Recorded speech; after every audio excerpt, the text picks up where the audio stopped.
Good morning, dear students. Today we will do some more questions of exercise 9.6. This is the ninth question. X divided by dx plus y minus x plus xy cot x equals 0. So what we will do, we will take y common from the second and fourth term. It becomes x divided by dx plus 1 plus cot x cot x into y, and transfer this x on the right hand side, so we get equal to x. Now to make the coefficient of dy by dx as 1, we will divide it by x, so we get dy by dx plus 1 plus x cot x by x into y equal to 1. Now it is in standard form of the linear differential equation, that is dy by dx plus py equal to q.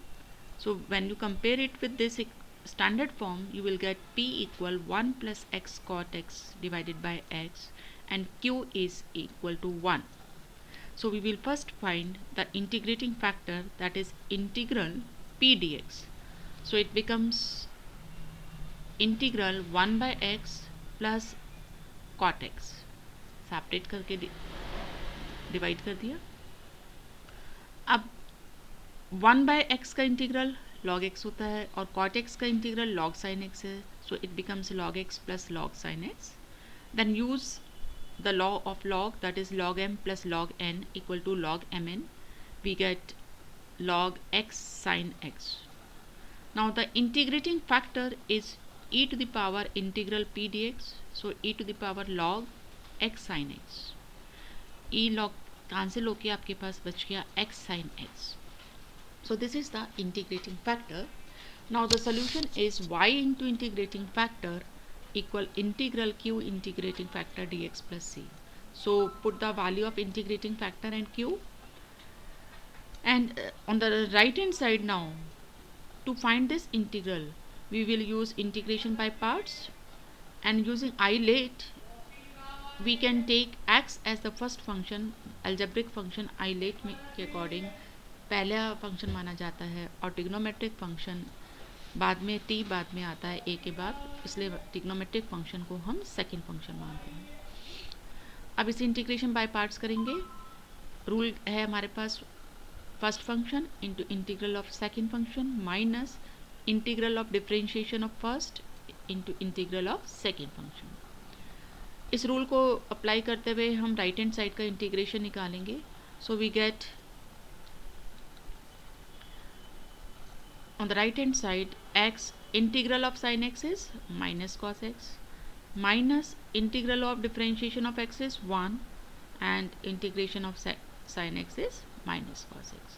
This minus minus becomes plus, and integral of cos x is sin x, so we get y into x sin x equal minus x cos x plus sin x plus c. हमें तो solution निकालना है y, so we will divide the equation by x sin x, and after dividing we will get x cancel हो गया, ये minus cot x बन गया, ये हमारे पास 1 बाई एक्स हो गया और ये c upon x sine x. So this is the required solution. Next is, for this differential equation find the particular solution. तो पहले हम जनरल सोल्यूशन निकालेंगे. ये इक्वेशन ऑलरेडी हमें स्टैंडर्ड फॉर्म में दी है, so d y by d x plus p y equal to q से इसे कंपेयर करेंगे जब, तो y का जो कोफिशिएंट है यहाँ 2 tan x है and that is equal to p, so we get p equal to 2 tan x. और राइट हैंड साइड में हमारे पास फंक्शन ऑफ x है, that is sin x, so this is our q. Now first of all we will find integral p dx, that is integral of 2 tan x. अब tan x का integral होता है log sec x, so we get 2 log sec x. अब log की हम property use करेंगे कि m log n equal to log n to the power m, तो इस प्रॉपर्टी से ये log sec x स्क्वायर बन जाएगा. Then we will find integrating factor, that is e to the power integral p dx. Integral p dx अभी हमने निकाला log sec x square. Now e log cancel होके हमारे पास ये मिल गया हमें integrating factor sec square x. Now we will write the solution. solution is y into integrating factor, that is y into sec square x equal integral of q. q क्या है हमारे पास, sin x था हमारे पास, और integrating factor sec square x। अब यहाँ पर इसका इंटीग्रेशन फाइंड आउट करने के लिए पहले हम इसे sec स्क्वायर x को 1 अपॉन cos स्क्वायर x लिखेंगे। इसको सेपरेट, एक sin x upon cos x हमारा tan x बन गया और एक 1 upon cos x sec x बन गया, और integral of sec x tan x होता है sec x। So on the right hand side we get sec x plus c.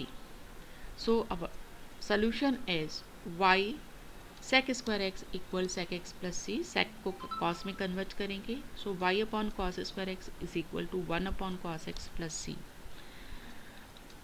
cos x से cos square x से मल्टीप्लाई करेंगे, so we will get y equal cos x plus c cos square x।